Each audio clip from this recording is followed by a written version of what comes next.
আসসালামু আলাইকুম। আমি নুসরাত তাসনিম আবৃত্তি করছি কবি কাজী নজরুল ইসলামের লিচু চোর। বাবুদের তাল পুকুরে হাবুদের ডাল পুকুরে সে কি বাস করলে তারা, বলি থাম একটু দাঁড়া, পুকুরের ওই কাছে না লিচুরে গাছ আছে না, কোথা না আসতে গিয়ে ইয়া বাড়া কাস্তে নিয়ে গাছে গজে চড়েছি,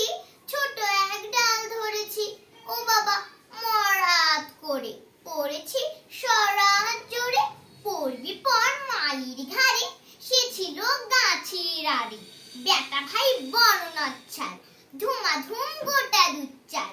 দিলে খুব কিলো ঘুষি, একদম জোরসে ঢুসি, আমিও বাগিয়ে থাপড় দেহাওয়া চাপিয়ে কাপড়,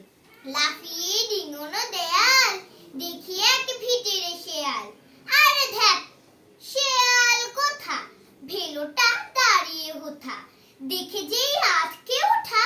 কুকুরও জ্বলে ছোটা, আমি কই কম্মু কাবার, পুকুরে করবে সাবার, বাবা গো মা গো বলে পাঁচিলের ফুকুল গুলি, ঢুকে গিয়ে বুঝদের ঘাড়ে যেন প্রাণ আসলো ধরে, যাবো ফের কান মলি ভাই,